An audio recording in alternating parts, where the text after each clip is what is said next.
Hello aspirants, welcome to the UPSC Analyzer. So today we will discuss newspaper analysis dated 13th of August 2022, and I have started my UPSC mentorship program in which I am covering current affairs from several newspapers and magazines and also discussing static parts related to every current affair in detail. If you are interested and want to join this program, for that you need to visit the Telegram group and the link of the Telegram group is in the description box. यहाँ पर first news है, Salman Rushdie is stabbed on stage 33 years after फतवा in New York hospital. ये news हमारे exam perspective से important नहीं है, लेकिन ये न्यूज़ बहुत बार रिपीट हुई है। सलमान रश्दी एक ऑथर हैं और इन्होंने एक बुक लिखी थी द सैटेनिक वर्सेस, जिस बुक में मोहम्मद प्रॉफिट का सेटारिकल पोर्ट्रेल किया गया था। उसके बाद ईरानियन लीडर ने इनके अगेंस्ट फतवा जारी किया था और 33 साल उस फतवे के बाद सलमान रश्दी को स्टैप कर दिया गया है। न्यूयॉर्क में ये बेसिकली लेक्चर देने गए थे। नेक्स्ट है easing inflation, robust industrial output signals uptick in growth. तो इन्फ्लेशन जुलाई मंथ के लिए रहा है 6.71%। आरबीआई को इन्फ्लेशन मेंटेन करना होता है 2 से 6% के बीच में, लेकिन इन्फ्लेशन अभी भी 6.71% पर है। अगर आरबीआई 3 कॉन्जिक्यूटिव क्वार्टर्स तक इन्फ्लेशन को 2 से 6% के बीच में नहीं मेंटेन कर पाती है तो ये माना जाएगा कि आरबीआई फेल हो गया इन्फ्लेशन को मेंटेन करने में, और आरबीआई को गवर्नमेंट को एक्सप्लेन करना पड़ेगा कि आरबीआई क्यों फेल हो गया इन्फ्लेशन को मेंटेन करने में। तो held by moderation in food prices, retail inflation eases to a 5-month low of 6.71%। लेकिन आरबीआई को जो टारगेट होता है, मीडियम टर्म टारगेट इन्फ्लेशन के लिए, वो होता है 4 + -2 that is 2 to 6%। Food inflation यहाँ पर 100 बेसिस पॉइंट से कम हुआ है, तो 7.75% था प्रीवियस मंथ में, लेकिन जुलाई के मंथ में रहा है 6.75%। और आरबीआई को इन्फ्लेशन मेंटेन करना होता है 2 से 6% के बीच में। तो as per the mandate of the monetary policy framework, if the average inflation rate breaches the 2 to 6% for 3 consecutive quarters, then the central bank have to explain to the government कि यहाँ पर जो इन्फ्लेशन है वो RBI क्यों नहीं maintain कर पाया। तो central bank will have to explain the reasons for breach in the inflation target to the government. Next है नैन्सी पेलोसी की विजिट हुई थी ताइवान में, तो उसके बाद इंडिया का कोई स्टेटमेंट नहीं आया था, लेकिन अब इंडिया के स्टेटमेंट भी आ गया है। तो इंडिया ने बेसिकली यही कहा है कि चाइना यूनिलैटरल एक्शंस करने की कोशिश ना करे और स्टेटस को चेंज करने की कोशिश ना करे। In its first statement since US house speaker Nancy Pelosi's visit to Taipei 10 days ago which angered China and led to PLA military drills. तो इंडिया ने यही कहा कि रीस्ट्रेंट को एक्सरसाइज करना चाहिए और यूनिलैटरल एक्शंस को अवॉइड करना चाहिए टू चेंज द स्टेटस को ओवर ताइवान। अब इंडिया वन चाइना पॉलिसी को मानता है, लेकिन इस बार इंडिया ने उसको रीट्रेट नहीं किया। तो इंडिया ने बेसिकली यही कहा कि जो गवर्नमेंट की पॉलिसी है वो सबको पता है और बार बार इसको रीट्रेट करने की ज़रूरत नहीं है। तो it did not spell out the one China policy and instead said that the government's relevant policies are well known and consistent and do not require reiteration. The practice of placing holes and blocks without giving any justification must end. It is most regrettable that genuine and evidence-based listing proposals pertaining to some of the most notorious terrorists in the world are being placed on hold. तो ये news हमने कल discuss की थी। कल जो deputy chief है जैश ए मोहम्मद का, तो उसको हम यूएनएससी की 1 to 6-7 सैंक्शंस कमेटी में डालना चाहते थे और उसको हम यहाँ पर ग्लोबल टेररिस्ट की तरह डिक्लेयर करवाना चाहते थे। तो उसके लिए हमने प्रपोजल मूव किया। यूएस ने उस प्रपोजल को स्पॉन्सर भी किया, लेकिन चाइना ने टेक्निकल होल्ड लगा दी थी। चाइना ने इसलिए टेक्निकल होल्ड लगा दी थी क्योंकि चाइना नहीं चाहता था कि इस्लामाबाद बेस्ड टेररिस्ट यूएनएससी की सैंक्शंस लिस्ट में जाए। India does not have formal diplomatic ties which Taiwan. उसके बाद भी हम यहाँ पर वन चाइना पॉलिसी को अडेयर करते हैं without naming China. New Delhi ने बीजिंग को यही कहा है कि बेसिकली ये जो बीजिंग कर रहा है टेक्निकल होल्ड लगा दे रहा है। फॉर एग्जांपल अब्दुल रऊफ अजहर को हम यहाँ पर ग्लोबल टेररिस्ट को अनाउंस करना चाहते थे। इसके अलावा इससे पहले यहाँ पर जो अब्दुल रहमान मक्की था उसको हम ग्लोबल टेररिस्ट अनाउंस करवाना चाहते थे, जो कि पॉसिबल नहीं हो पा रहा क्योंकि चाइना यहाँ पर टेक्निकल होल्ड लगा दे रहा है। तो India will continue pursuing its principled position of bringing these terrorist to justice including through the UNSC 1 to 6-7 sanctions regime. तो यूएनएससी की 1 to 6-7 सैंक्शंस रिजीम है जिसमें उन टेररिस्ट को डाला जाता है जो कि, और उसके बाद उनको अनाउंस कर दिया जाता है कि ये ग्लोबल टेररिस्ट है। ग्लोबल टेररिस्ट अगर कोई डिक्लेयर हो जाता है तो उसके सारे एसेट्स यहाँ पर फ्रीज कर दिए जाते हैं, ट्रैवल बैन लग जाता है, आर्म्स एम्बार्गो लग जाता है। तो ये कुछ इंप्लीकेशंस होते हैं अगर यहाँ पर कोई ग्लोबल टेररिस्ट की तरह अनाउंस हो जाता है। तो हम यहाँ पर अब्दुल रऊफ अजहर को अनाउंस करवाना चाहते हैं इस ग्लोबल टेररिस्ट, और इसके अलावा यहाँ पर जो उससे पहले अब्दुल रहमान मक्की उसको भी हम यहाँ पर ग्लोबल टेररिस्ट की तरह अनाउंस करवाना चाहते थे, बट वो पॉसिबल नहीं हो पा रहा है क्योंकि चाइना बार बार यहाँ पर टेक्निकल होल्ड लगा दे रहा है। अब हम चलते हैं आगे। यहाँ पर कोई इंपॉर्टेंट न्यूज़ नहीं है तो यहाँ पर हम डिस्कस नहीं करेंगे। नेक्स्ट है environment minister looks to curb elephant deaths on railway tracks, resolve human jumbo conflict. Last count हुआ था 2017 में एलिफेंट्स का, तो उस समय इंडिया के पास लगभग 30,000 एलिफेंट्स थे और हर साल 500 लोगों की जान चली जाती है एलिफेंट के साथ कन्फ्लिक्ट में आने से, और 100 एलिफेंट्स की जान चली जाती है जो कि रिटेलिएशन में मार दिए जाते हैं। तो इसके लिए एक लॉन्ग टर्म सोल्यूशन की ज़रूरत है, तो सरकार उसके लिए एलिफेंट कॉरिडोर्स को रिविजिट करेगी। एक नया एलिफेंट रिजर्व बनाया जा रहा है तमिलनाडु में जिसका नाम है अगस्थमलाई। तो अगस्थमलाई इन Tamil Nadu will be India's 32nd elephant reserve, और जो तमिलनाडु है उसका ये 5th एलिफेंट रिजर्व होगा। India houses about 60% of all Asian elephants, और number of elephant reserve last 8 years में यहाँ पर बहुत ज़्यादा बढ़े हैं। Elephant casualties as a result of unnatural और man made causes have long been an issue in the country. और अगर हम देखें तो 1578 people have died in elephant attacks in the last 3 years. In the same period 222 elephants की यहाँ पर death हो गई फ्रॉम इलेक्ट्रोक्यूशन। इसके अलावा 45% की जान चली गई ट्रेन एक्सीडेंट्स में, 29 की पोचिंग की वजह से, एंड 11 ड्यू टू पॉइजनिंग। तो इन प्रॉब्लम्स को रिजॉल्व करने के लिए जो सरकार है वो कुछ स्टेप्स लेने वाली है। नेक्स्ट अब हम चलते हैं आगे, कॉन्ट्राडिक्शंस ऑफ फ्रीडम। तो ये हम डिस्कस कर लेते हैं कि ऑथर ने क्या पॉइंट बताए हैं। तो सबसे पहले ऑथर ने ये कहा कि हमारी डेमोक्रेसी में बहुत सारे कॉन्ट्राडिक्टरी फीचर हैं। पहला कॉन्ट्राडिक्टरी फीचर ये है कि हम एक्सक्लूजन पर फोकस कर रहे हैं ना कि इंक्लूजन पे। तो present juncture is marked by attempts to shrink the nation to one community, this tends to result in exclusion rather than inclusion. तो हम यहाँ पर एक कम्युनिटी के ऊपर फोकस करने की कोशिश करते हैं। तो नेशन एनविजन 75 ईयर्स अगो वो certainly not confined to any one community, लेकिन जो एंटायर नेशनलिस्ट रेटोरिक है that is marked by exclusion. तो पहला पॉइंट ऑथर ने ये कहा है कि अगर हम वी द पीपल की बात करते हैं, जो कॉन्स्टिट्यूशन यहाँ पर वी द पीपल की बात करता है, प्रियम्बल वी द पीपल की बात करता है, वो यहाँ पर वी द पीपल में सिर्फ सेलेक्ट को ही यहाँ पर फोकस किया जा रहा है, सिर्फ एक कम्युनिटी के लिए ही वी द पीपल तो यूज़ नहीं किया गया है। The famous phrase we the people will continue to be invoked but it will refer to only select section as the people. फिर यहाँ पर नेक्स्ट ये बताया गया है कि एक हायरार्की बना दी गई है कि ऊपर नेशन है, उसके नीचे डेमोक्रेसी है। तो नेशन सबसे ऊपर, डेमोक्रेसी उसके नीचे, लेकिन नेशन और डेमोक्रेसी साइमल्टेनियस होना चाहिए, ना कि नेशन को अपने हायरार्की में ऊपर रख दिया और डेमोक्रेसी को अपने नीचे रख दिया। अगर आप ऐसा करते हो तो लोगों से आप उनकी एजेंसी छीन रहे हो। तो this also undermines the importance of the idea of the people, because once democracy sidelined तो लोग सिर्फ नेशन के कॉन्स्टिट्यूएंट्स रहेंगे, ना कि लोग एक एजेंसी होगी लोगों के पास, rather than as having agency. तो ये ऑथर ने दूसरा पॉइंट बताया जो कि बहुत इंपॉर्टेंट पॉइंट है कि यहाँ पर नेशन को ऊपर रखने की कोशिश की जा रही है, डेमोक्रेसी को उससे नीचे। तीसरी बात यहाँ पर ये बताई गई है, जो इंस्टीट्यूशंस है, इंस्टीट्यूशंस में बहुत ज़्यादा पॉलिटिकल इंटरफेरेंस हो रही है और इंस्टीट्यूशंस की ऑटोनॉमी को खत्म किया जा रहा है। और ये नहीं है कि इसी गवर्नमेंट में ऐसा किया जा रहा है, इससे पहले वाली जो गवर्नमेंट्स थी वो भी यहाँ पर इंस्टीट्यूशंस की ऑटोनॉमी को खत्म ही करना चाहते थे। तो third, democracy depends on a web of institutions. तो इंडिया में बहुत सारे इंस्टीट्यूशंस है, कॉन्स्टिट्यूशन ने हमें इतने सारे इंस्टीट्यूशंस बना के दिए, उसके बाद पार्लियामेंट के द्वारा इतने सारे इंस्टीट्यूशंस बनाए गए। Ironically a majority of the new institutions we create tend to serve the purpose of controlling citizens. और जो हम यहाँ पर इंस्टीट्यूशंस बना रहे हैं वो यहाँ पर लोगों को कंट्रोल कर रहे हैं। जो इनेबलिंग रोल है इंस्टीट्यूशंस का वो पूरी तरीके से यहाँ पर खत्म हो रहा है। Today, as we witness a serious erosion of most institutions, we must also admit that even in the past, there has been a failure to ensure autonomy और efficiency of institutions of governance। तो ये इस government में नहीं है, इससे पहले भी यही होता था। तो पॉलिटिक्स का बहुत ज़्यादा इंटरफेरेंस है in the function of institutions. Fourth यहाँ पर पॉइंट है, अडल्ट सफरेज तो है, तो our politics is marked by deep inequalities. तो यहाँ पर अडल्ट सफरेज तो है, लेकिन पॉलिटिक्स में अभी भी डीप इनइक्वालिटीज़ है। फॉर एग्जाम्पल इंडिया में डायनेस्टिक पॉलिटिक्स होती है, तो पॉलिटिक्स में भी आपको यहाँ पर नेपोटिज्म मिल जाएगा। तो one sure way of entering the public arena is the family route. लेकिन एक कॉमन मैन को अगर पॉलिटिक्स में जाना है तो उसके लिए जो प्रोसेस है बहुत ज़्यादा डिफिकल्ट हो जाता है। इसके अलावा जो पॉलिटिकल क्लास है उसने अपने आप को पूरी तरीके से अलग कर लिया है फ्रॉम द सिटीजन्स। तो political class has constituted itself into a special category जिसके पास बहुत ज़्यादा पावर है, और ऑर्डिनरी लोग इस पॉलिटिकल क्लास से नीचे हैं। तो even at the most local level जो पॉलिटिशियन है उसके पास प्रेस्टीज है, पावर है, रिसोर्सेज है, अगर ऑर्डिनरी मैन और वुमेन से कंपेयर किया जाए।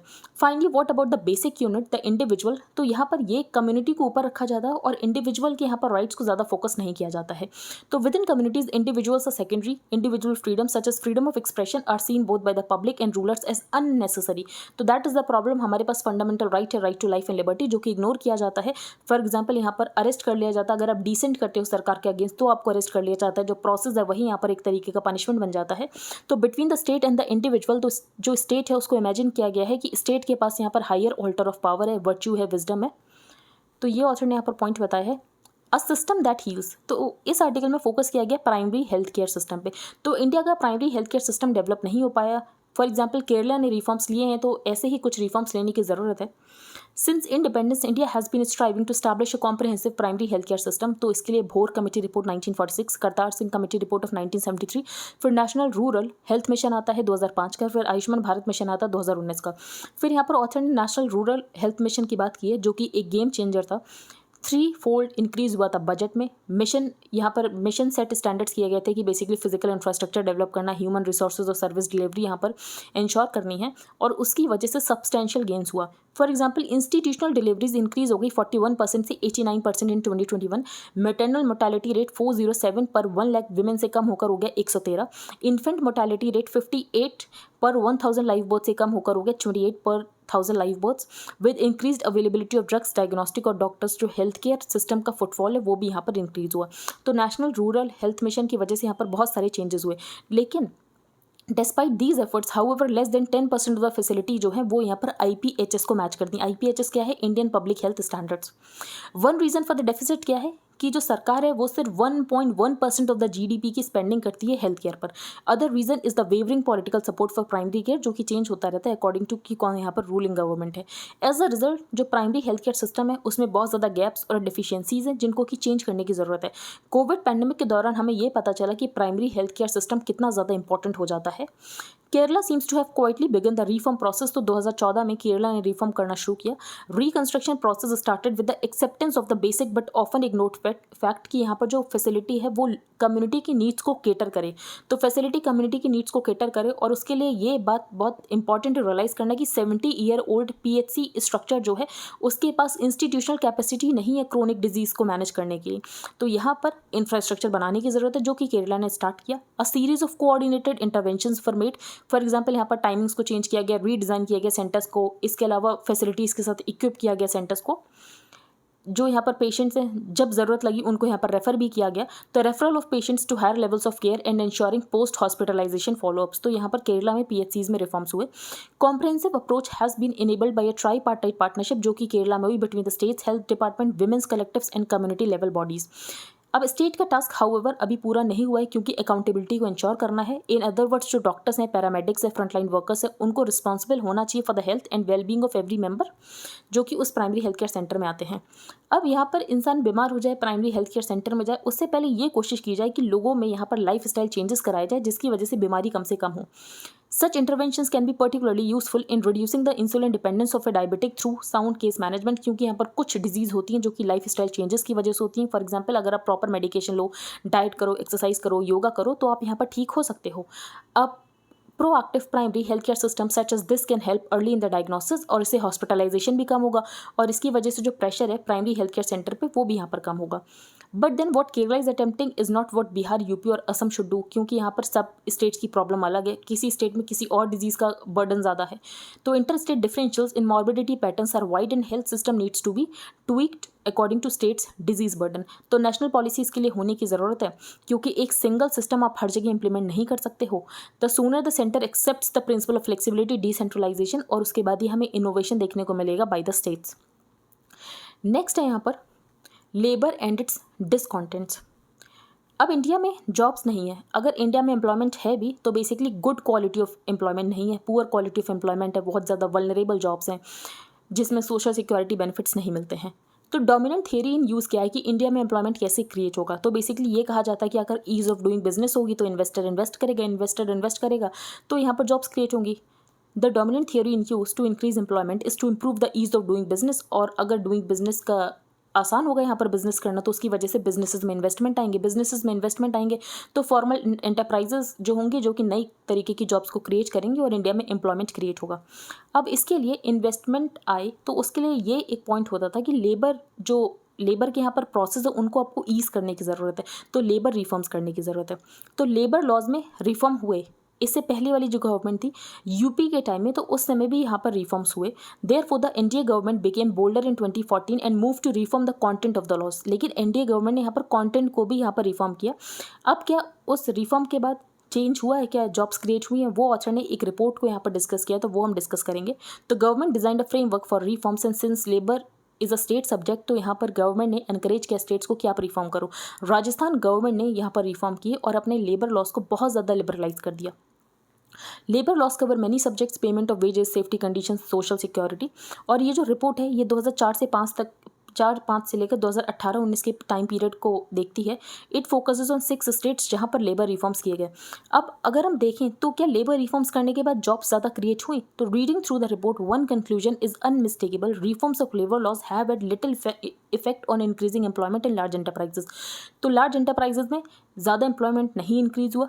रिपोर्ट का ये कहना है कि अभी लेबर रिफॉर्म्स के इफेक्ट को पता नहीं किया जा सकता है, अभी इसके बारे में पता करने में थोड़ा टाइम लगेगा। तो report says that the effects of the labour reforms can't be revealed immediately, they will take time. For example, अब ऑथर ने यहाँ पर क्वेश्चन किया कि राजस्थान में ने 2004-5 में रिफॉर्म्स कर दिया है और आपको अभी तक नहीं पता चल पा रहा है कि उसका क्या यहाँ पर कॉन्सिक्वेंस हुआ है।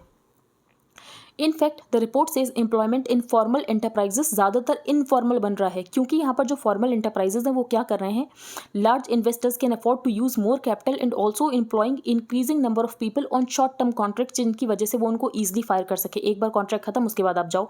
तो यहाँ पर फॉर्मल जॉब्स क्रिएट नहीं हो रही हैं रिफॉर्म्स के बाद भी। तो रिपोर्ट डिफाइंस फॉर्मल एम्प्लॉयमेंट, और यहाँ पर फॉर्मल एम्प्लॉयमेंट किसको डिफाइन किया जा रहा है? सिर्फ थोड़ा बहुत सोशल सिक्योरिटी बेनिफिट है, पेड लीव मिल जा रही है, रिटर्न कॉन्ट्रैक्ट है, तो यहाँ पर रिपोर्ट ने डिफाइन कर दिया कि ये फॉर्मल एम्प्लॉयमेंट है। तो फॉर्मल एम्प्लॉयमेंट इसको यहाँ पर बताया गया। उसके बाद भी यहाँ पर इनफॉर्मलाइजेशन बढ़ रहा है। And enterprise should not have to employ more than 300% before it provides these benefits. और उसके बाद भी अगर सिर्फ आपको कुछ सोशल सिक्योरिटी बेनिफिट्स प्रोवाइड करने, उसके लिए भी यहाँ पर 300% होंगे, उसके बाद ही प्रोवाइड करने, उससे पहले प्रोवाइड करने की जरूरत नहीं है। The question the report leaves unanswered कि इन रिफॉर्म्स का लेबर के ऊपर क्या इंपैक्ट पड़ा है। After all the primary purpose of labour laws कि आपको लेबर के इंटरेस्ट को प्रोटेक्ट करना है, लेकिन जो फोकस किया जा रहा है वो सिर्फ यहाँ पर इन्वेस्टर के इंटरेस्ट को प्रमोट करने के लिए फोकस किया जा रहा है। The gap between where our economy is and where it needs to be increasing. तो हमारी इकॉनमी जहाँ पर है और जहाँ पर होना चाहिए वो गैप बहुत ज़्यादा इंक्रीज हो रहा है। 1980 से 1990 में अगर हमारा जीडीपी 1% इंक्रीज होता था तो 2 लाख जॉब्स क्रिएट होती थी। 1990 से 2000 में अगर हमारा जीडीपी 1% इंक्रीज होता था तो 1 लाख जॉब क्रिएट होती थी। आज 2000 से 2010 तक अगर हमारा जीडीपी 1% इंक्रीज हुआ है तो सिर्फ आधा लाख जॉब्स यहाँ पर क्रिएट हुए हैं। तो fundamental reforms theory of economic growth में चेंज करने की जरूरत है। मोर जीडीपी का मतलब ये नहीं है कि नीचे वाले जो लोग हैं उनकी यहाँ पर इनकम इंक्रीज होगी। And the paradigm driving employment and labour policies must also change to enable the generation of better quality livelihoods. और इसके लिए फंडामेंटल रिफॉर्म करने की जरूरत है पॉलिसीज में। तो if the benefit of reform is suppose to be the improvement of all citizens ease of earning, ना कि सिर्फ आप यहाँ पर फोकस करो कि ईज ऑफ डूइंग बिजनेस होना चाहिए और इन्वेस्टमेंट आएगा, जॉब्स क्रिएट होगी। आप ये भी तो देखो कि जॉब्स किस तरीके की क्रिएट हो रही है, जहाँ पर सोशल सिक्योरिटी बेनिफिट नहीं मिल रहा है, ज़्यादातर यहाँ पर इनफॉर्मलाइजेशन होता जा रहा है। तो ऑथर ने ये यहाँ पर क्वेश्चन किया है। अब हम आगे चलते हैं। ईरान में accept EU proposal to revive nuclear deal. तो JCPOA एग्रीमेंट जिससे यहाँ पर डोनाल्ड ट्रंप बाहर आ गए थे, तो ईरान यहाँ पर रेडी है कि न्यूक्लियर डील को रिवाइव किया जा सकता है, लेकिन ईरान की भी यहाँ पर कुछ कंडीशंस है। फॉर एग्जांपल, यहाँ पर कोई नया US प्रेसिडेंट है और वो वापस से डील को बाहर निकाले, वापस से खुद को डील को बाहर निकाले, तो ये बिल्कुल नहीं चाहता ईरान। तो Iran wants a guarantee that no future US president would renege on the deal like Trump did in 2018। It is also pushing for negotiators to include कि जो भी सैंक्शंस है तेहरान के ऊपर वो यहाँ पर हटा दिए जाए। अब हम चलते हैं आगे। Self regulation divide among big tech firms on way forward. तो ये कल हमने डिस्कस किया था कि गवर्नमेंट ने ये कहा था कि हम एक पैनल बना दें जो कि सोशल मीडिया यूजर्स की जो भी कंप्लेंट्स है रिगार्डिंग कंटेंट मॉडरेशन वो डिसाइड करे, या तो आप खुद से एक सेल्फ रेगुलेशन बॉडी बना लो। तो फेसबुक उसके अगेंस्ट था, स्नैप भी उसके अगेंस्ट है। तो there is growing divide among internet companies on setting up a self regulatory body to address complaints by social media users. तो सरकार ने कहा था एक तो हम सेंट्रल ग्रीवांस अपीलेट कमेटी बना देते, नहीं तो आपके पास ऑप्शन है आप यहाँ पर सेल्फ रेगुलेटरी बॉडी बना लो। तो यही न्यूज़ है, ये हम डिस्कस कर चुके हैं कल भी। क्रोनिक फटीक सिंड्रोम, तो कल हमने यूथेनेशिया का एक टॉपिक डिस्कस किया था। तो यूथेनेशिया में एक पर्सन जिसको क्रोनिक फटीक सिंड्रोम था वो यूरोप में जाकर यहाँ पर यूथेनेशिया करवाना चाहता है। तो क्रोनिक फटीक सिंड्रोम क्या डिजीज़ है वो हम डिस्कस कर लेते हैं। Also known as myalgic encephalomyelitis, chronic fatigue syndrome is a serious and debilitating disease जिसकी वजह से नर्वस सिस्टम यहाँ पर अफेक्ट होता है और बॉडी जो है वो एनर्जी को प्रोड्यूस नहीं कर पाती, the immune system and the bodies production of energy. और टाइम के साथ ये डिजीज़ जो है वो बहुत ज़्यादा फेटल होती जाती है। हाउएवर जो पोटेंशियल ट्रिगर से नहीं पता है, हो सकता है वायरल या बैक्टीरियल इन्फेक्शन की वजह से होती हो, या हार्मोनल इम्बैलेंसेस की वजह से होती हो, या जेनेटिक प्री डिस्पोजिशन की वजह से होती है। कोई इसके लिए स्पेसिफिक टेस्ट नहीं है, मेडिकल एग्जामिनेशन से कुछ पता करने की कोशिश की जाती है और ये किसी को भी अफेक्ट कर सकता है, किसी भी एज ग्रुप के। तो इससे ज़्यादा कुछ इसमें इंपॉर्टेंट नहीं। अब हम चलते हैं आगे। इंडियाज़ नेटो एंगेजमेंट, तो इंडियन एक्सप्रेस में रिपोर्ट आई थी कि 2019 में इंडिया ने नेटो के साथ एंगेज किया था। फिर यहाँ पर ये बताया गया नेटो क्या है, तो नॉर्थ अटलांटिक ट्रीटी ऑर्गेनाइजेशन है, एक पॉलिटिकल और मिलिट्री अलायंस है 28 यूरोपियन कंट्रीज़ की और 2 कंट्रीज़ जो कि नॉर्थ अमेरिका के हैं। 1949 में इसको सेटअप किया गया था by the US, Canada and several western European Nations और ये collective security the against the Soviet union. और हेडक्वार्टर कहाँ है नेटो के, तो हेडक्वार्टर है नेटो का ब्रुसेल्स बेल्जियम में और नेटो में 30 मेंबर हैं। What is NATO's collective defence principle, तो कलेक्टिव डिफेंस प्रिंसिपल यही है कि नेटो के मेंबर में अगर किसी भी मेंबर के अगेंस्ट अटैक होता है तो वो ये माना जाएगा कि सारे मेंबर्स के अगेंस्ट अटैक है और यहाँ पर सारे मेंबर्स आ जाएंगे प्रोटेक्ट करने के लिए उस मेंबर को। तो members of NATO are committed to mutual defence in response to an attack by any external party. Collective defence lies at the very heart of NATO और आर्टिकल 5 नेटो का ये कहता है द पार्टीज एग्री दैट कि अगर armed attack होता है against one और more of them in Europe और नॉर्थ अमेरिका तो इसको अटैक माना जाएगा सब मेंबर्स के against and consequently they agree that अगर ऐसा कुछ आर्म्ड अटैक होता है तो बेसिकली ये लोग रिटेलिएट करेंगे और उस पार्टी को असिस्ट करेंगे। हाउ डिड इट बिगिन, तो वर्ल्ड वॉर 2 के दौरान जब यूरोपियन नेशंस अपने आप को बिल्ड करने की कोशिश कर रहे थे तो US which believe that N economically strong री आर्म्ड और इंटीग्रेटेड यूरोप की ज़रूरत है। अगर हमें यूएसएसआर जो कि कम्युनिस्ट यूएसएसआर है उसके वेस्टवर्ड एक्सपेंशन को रोकना है तब यूएस को लगा कि नेटो जैसी कुछ ऑर्गेनाइजेशन होने की ज़रूरत है। द यूरोपियन रिकवरी प्रोग्राम जिसको यहाँ पर मार्शल प्लान के नाम से भी जानते हैं, इट प्रोमोटेड द कि शेयर्ड इंटरेस्ट होने चाहिए यूएस और यूरोप के बीच में। यूएसएसआर ने डिक्लाइन कर दिया कि वो यहाँ पर मार्शल प्लान में पार्टिसिपेट नहीं करेगा और यूएसएसआर ने जो ईस्टर्न यूरोपियन स्टेट्स हैं उनको भी डिस्करेज किया कि आपको यूएस से इकोनॉमिक असिस्टेंस लेने की ज़रूरत नहीं है। फिर कुछ इवेंट्स होते हैं, कुछ इवेंट्स के बाद यहाँ पर यूएस को ये लगता है कि अमेरिकन यूरोपियन अलायंस बहुत ज़रूरी है यूएसएसआर के अगेंस्ट। तो यूरोपियंस टू वर कन्विंस्ड कि हाँ यहाँ पर एक कलेक्टिव सिक्योरिटी सोल्यूशन होना चाहिए और उसके बाद यहाँ पर नेटो को बनाया जाता है। The treaty was signed in Washington DC. तो इनिशियली इसमें 12 सिग्नेटरीज होते हैं, the US, UK, Canada, France, Denmark, Belgium, Norway, Portugal, Netherlands, Italy, Iceland and Luxembourg. तो इंडिया यहाँ पर क्यों इंगेज कर रहा है नेटो के साथ, तो यहाँ पर नेटो का एंगेजमेंट फॉर एग्जांपल चाइना के साथ चल रहा है, पाकिस्तान के साथ चल रहा है और इंडिया अपना भी पर्सपेक्टिव बताना चाहता था रिगार्डिंग रीजनल इशूज़, इसीलिए हम भी यहाँ पर इंगेज कर रहे हैं विद द नेटो। और वैसे भी जो इंडिया की स्ट्रैटेजी है that is multi alignment strategy, इसलिए हम यहाँ पर यूरोपियन कंट्री से भी बातचीत कर रहे हैं। Well India has moved closer strategically towards the US, its engagement with the European countries has not been uniform. For example France के साथ जो हमारी टाइज हैं वो बहुत ज़्यादा आगे बढ़ चुकी हैं। The trajectory of strategic ties with France is much ahead of other European countries but India stock with NATO hold significance, क्योंकि जो नॉर्थ अटलांटिक अलायंस है वो इंगेज कर रहा है both China and Pakistan in bilateral dialogue. अब हम चलते हैं आगे, तो इस सलमान रश्दी के बारे में ही ये आर्टिकल है।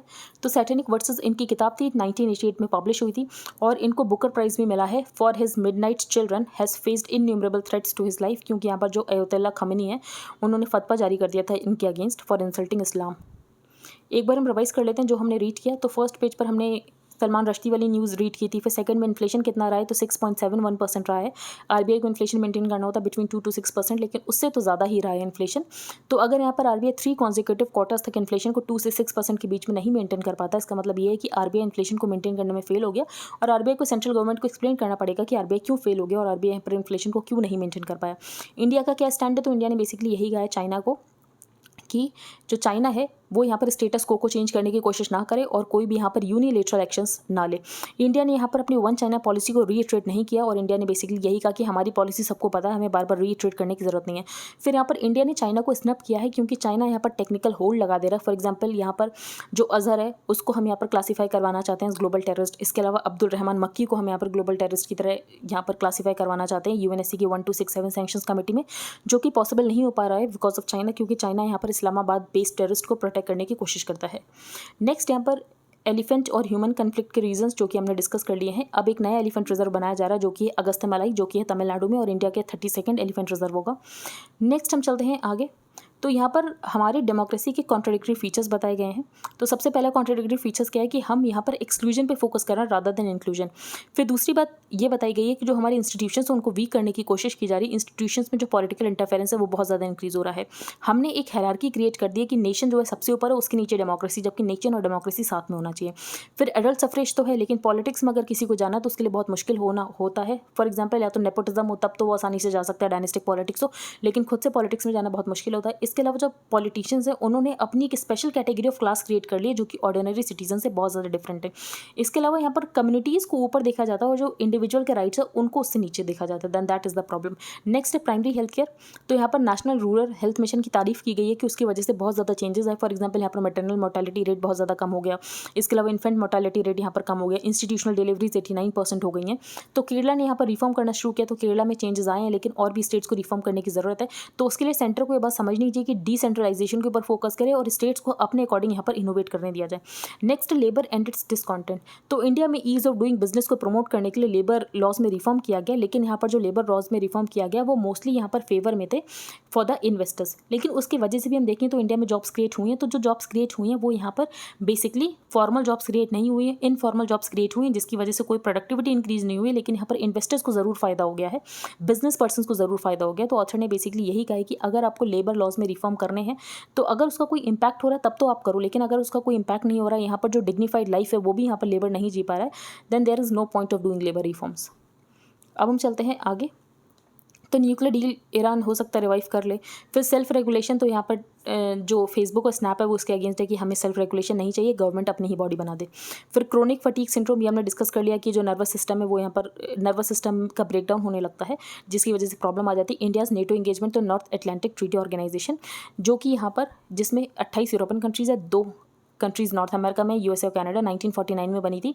और इसके इनिशियली 12 सिग्नेटरीज थे। हेडक्वार्टर इसका ब्रुसेल बेल्जियम में है। इंडिया नेटो के साथ यहाँ पर बातचीत कर रहा है। क्यों कर रहा है? क्योंकि हमारी मल्टी अलाइनमेंट की स्ट्रैटेजी, हम यहाँ पर यूएस के साथ भी इंगेज कर रहे हैं, हम यहाँ पर यूरोपियन यूनियन के साथ भी इंगेज कर रहे हैं, इसके अलावा हम चाइना के साथ भी बायलैटरल इशूज़ के ऊपर बातचीत करते हैं, हम रशिया के साथ भी इंगेज कर रहे हैं। तो हमारी मल्टी अलाइनमेंट स्ट्रैटेजी, इसीलिए हम यहाँ पर नेटो से भी बात कर रहे हैं। ये हमने डिस्कस कर लिया। तो आई होप आपको सब कुछ क्लियर हो गया हो। If you like the video then please like, share and subscribe. Thank you and have a nice day.